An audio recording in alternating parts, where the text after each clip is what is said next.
नमस्कार। आज हम भारतीय संसद के कार्य व शक्तियों के बारे में अध्ययन करेंगे।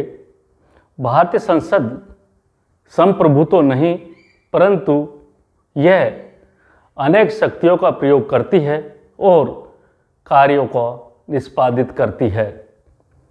इसके प्रमुख कार्य: पहला, व्यवस्थापन संबंधी शक्तियाँ।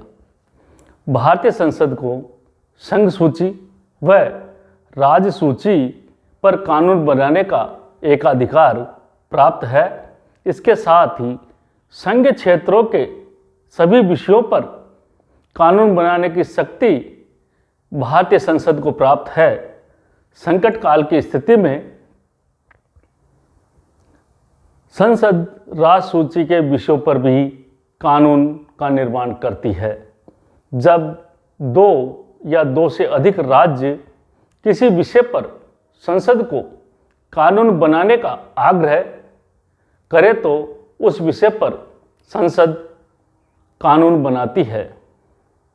जब हमारी राज्यसभा किसी राज्य सूची के विषय को राष्ट्रीय हित का घोषित करती है तो उस पर संसद द्वारा कानून का निर्माण किया जाता है। दूसरा, वित्तीय शक्ति।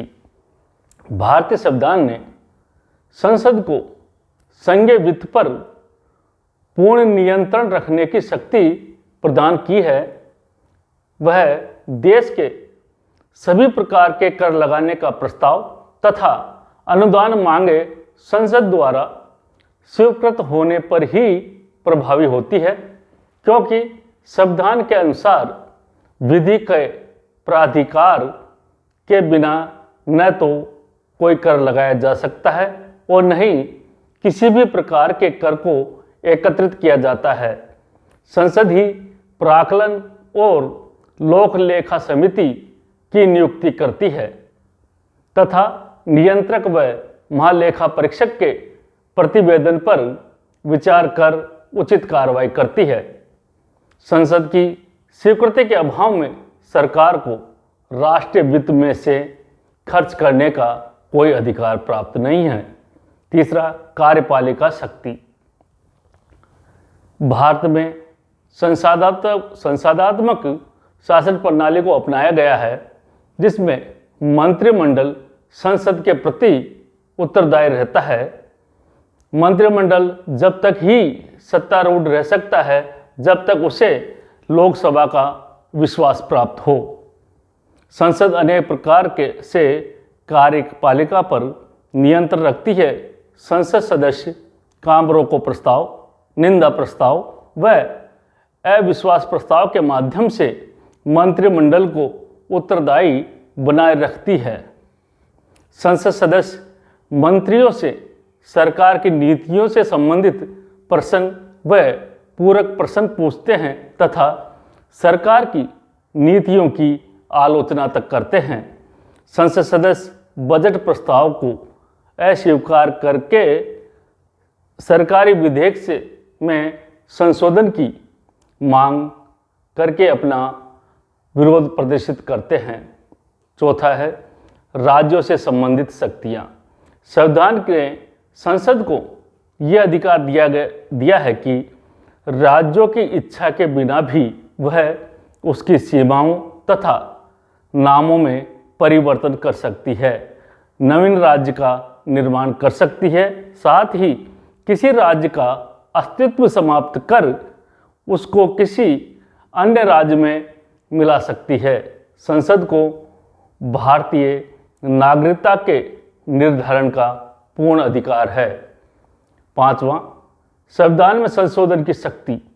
भारतीय संसद को संविधान ने यह अधिकार प्रदान किया है कि वह संविधान में संशोधन कर सकती है।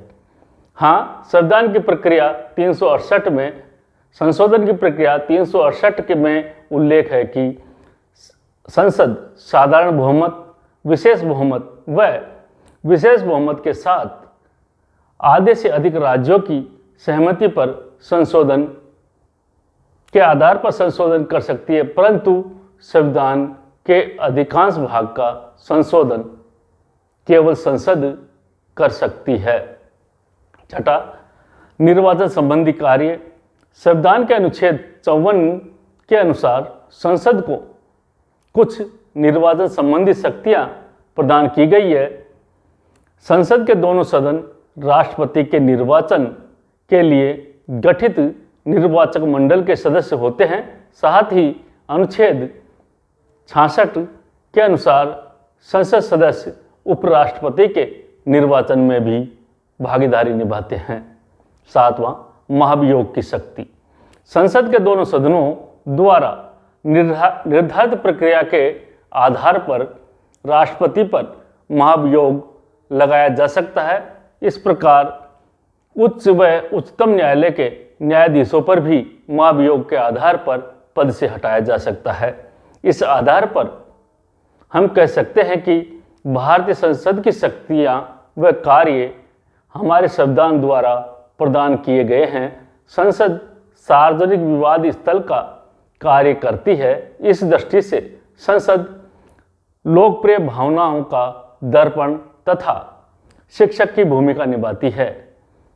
यहाँ ये कहना उचित होगा कि भारतीय संसद हमारे संविधान में लिखित कार्रवाइयों के अनुसार ही कार्य करती है, जबकि संविधान संसद के कार्यों में रुकावट डालता है तो वह संविधान में संशोधन कर सकती है।